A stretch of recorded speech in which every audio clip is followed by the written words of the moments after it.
we're shooting Stanleys. 10 Stanleys. 3, 2, 1.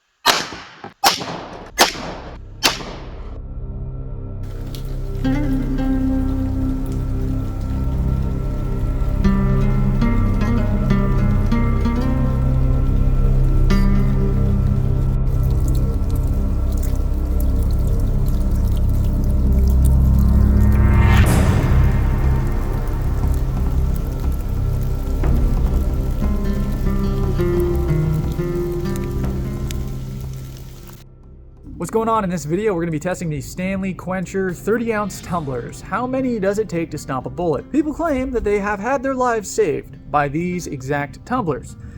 So I thought, well, why not just buy one and test it myself? But then I thought, why not take out a reckless bank loan and buy 10 of them? So I did that instead.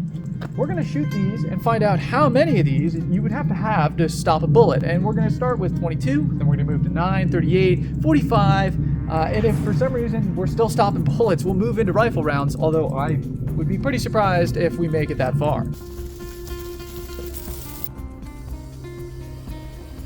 Alright, so what I'm going to do is I'm going to take out the paperwork they give you with these. And I'll leave the lid open, and then I'm going to come back with the hose and fill them up.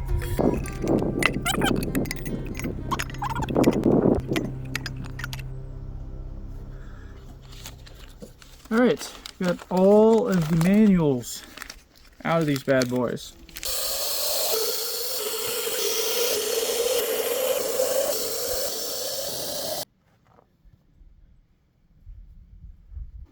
Okay, so we got them all filled up, or not all filled up, but filled up to about here for all of them. I got them pretty well in a line, about as good as I can get. I was kind of using sort of this as a reference. Looks pretty good. First up, I'm gonna be trying 22 long rifle out of my Buckmark. I think this is the URX. And I'm rocking a right-on red dot, nothing fancy. Couple of rounds just to make sure we're good. All right, 22 versus Stanley's.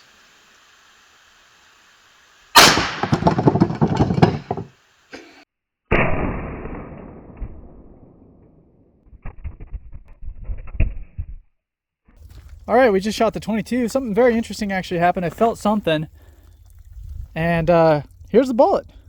It bounced right back. Nope. Now let's check out the damage. Here's that front Stanley. As you can see, did not go through. Wow, I'm actually pretty surprised. I thought for sure we were gonna see at least a hole in this front one. So I guess we know none of those other ones got touched. That is pretty impressive. It looks like it almost wanted to go through, but it just didn't quite have it in it. That is quite a nice little pancake. See if I can line this up how it was. So I was just getting these all set back up. I gotta refill them still, but I was just thinking, this one that we hit with the 22, it did not go through, but I don't know if maybe this front area is compromised at all, and also if obviously it gets hit in that same spot again, something will probably go through it. So I think what we're going to do is we're going to actually rotate this guy. So this will now be the very last one back there. This will now be the front one. This will now be the second, third, fourth, so on and so forth. So I'm going to go ahead and I'm going to finish filling these, and then I'm going to rotate that one back, and then we'll move on to 9mm. So for the 9mm, we're going to be using my trusty Glock 19 from further away. As you can see, I scooted back. And what we're going to be shooting for it is a full metal jacket. Come on, focus. There we go. We're going to be using a full metal jacket, 124 grain 9mm for this. 9mm versus Stanley Tumblers.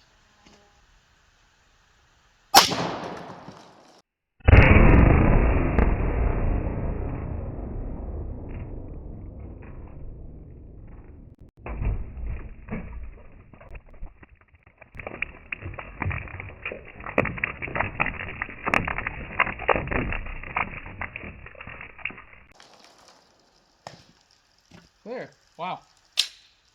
All right, let's check out the damage. Ooh, this is an exit clearly on the front bottle. Okay, hold on. Let me put them back and then we'll go over it. We went in here. Really nice, very clean hole. Not quite pinky size. Came out. Decently clean. Went into the second bottle. This is the one that it blew the lid off. So this straw, it looks like the straw got hit, which is pretty cool. Looking from inside this second one here. Yep, bullet came in there. Started to kind of curve, went out a little bit on the side. And it hit the third one. It did go in, barely. It cracked the wall there. Inside, it came in and it hit. It came out. Okay. So yeah, it came out of this one, the third one. I don't see anything on this fourth one. Looks fine to me. It did lose all its water, but that's because it was on its side.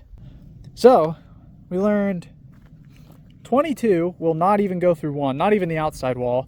This was the 22. It just dented in the outside wall. Didn't even go through the outside.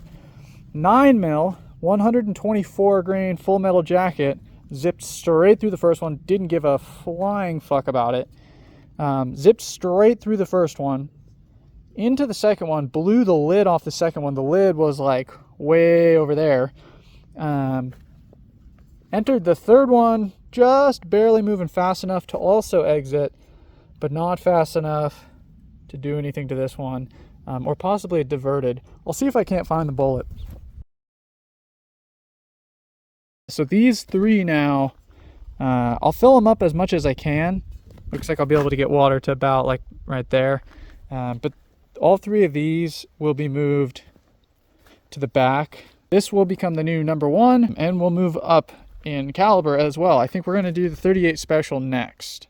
Next test, I'm going to be using this Rock Island M203 snub nose. This is 158 grain 38 special, full metal jacket, flat nose. I got the big grip on it. Pretty cool little gun. One shot just to make sure.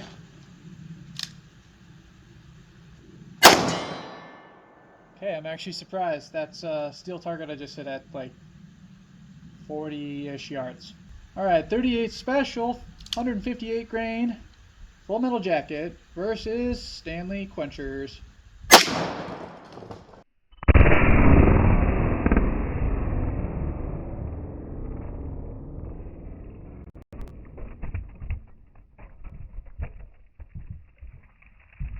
All right, so that was the 38 special. Made quite a little mess here. Let me set these guys back up and then we'll check it out. This was the first cup. Nice little hole right through the front there. Decent exit. Yeah, there's all steel behind this paper too. The second one also went in.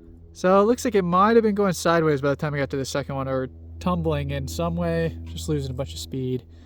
But yeah, so it went in the second one right here. Came out pretty clean, not too bad. Third, looks like it touched the third one, but didn't actually go in. Yeah. It hit right here. There is a small dent. I can just feel it with my finger. You can kind of see it there in the light. So 38 special, went through two. Dented the third a little bit. Sort of surprising. 38 is definitely more anemic compared to 9 mil, but pretty surprised. I'm going to go ahead, rotate these two to the back. I'm going to leave this one as the front one, just because that's a very tiny little dent. And we'll shuffle those ones up forward, so this will become number 1, 2, 3, 4, etc. And we'll move up to 45 ACP. All right, so they are all refilled, reset. We're going to move to 45 ACP. We're going to use this Chris Vector CRB as our 45 today. All right, 45 ACPs are 230 grain full metal jackets. 3, 2, 1.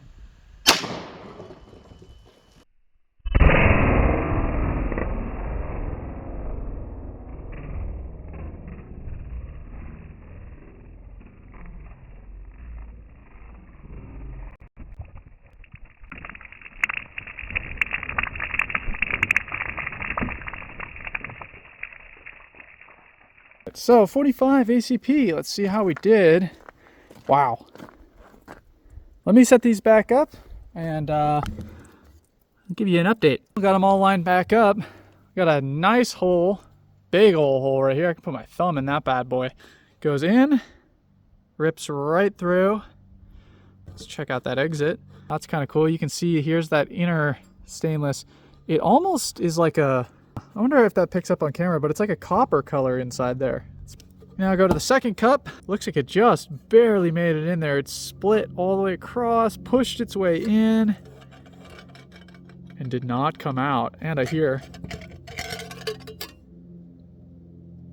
oh my God, there it is. Let's see, get the camera to focus. Wow, there it is. It went in, or sorry, it went through the first, into the second, and immediately stopped. Sort of surprising. 45 ACP is a subsonic round naturally, so it's moving really slow, but it is really heavy, which sometimes helps it carry through targets. I was thinking too, because the Chris Vector that I'm using has a 16-inch barrel, it might be moving not supersonic, but slightly faster. So I kind of thought it would go through, at least come out of the second one. Evidently, I was wrong. It stopped inside the second cup. So the good news is if somebody has a Chris Vector chambered in 45 ACP and wants to shoot at you, all you need is 2 Stanleys. The lids will come off and they won't be usable anymore, but you will be safe. All right, so what did we learn? We learned that Stanley Quencher is kind of bulletproof-ish against certain calibers. In this case, 22 long rifle did not go through, not even on the outside first layer. So pretty good against 22. Everything else, though, it zipped straight on through. So not quite as bulletproof as the internet will have you believe. If you enjoyed watching this video and you want to see me do more stuff, I still have 2 surviving bottles that did not get shot. Let me know what you want to see me do with them. Put it in the comments. Let me know. Like the video. Subscribe if you want to see more of this type of stuff. My plan is to pump out a video around once a week, possibly more, possibly slightly less. I do have something coming up next weekend, so I will not be able to make a video for next week, but by the time you're watching this, hopefully I have more content up anyway. This was really expensive, and I don't make any money off of YouTube. This is a total hobby for me, so this was very expensive. If you can like, share, comment, whatever, it's super, super helpful to me. It lets me know that I'm not at least wasting my time. I might be wasting my money, but not my time. So that's a positive. All right, see you later.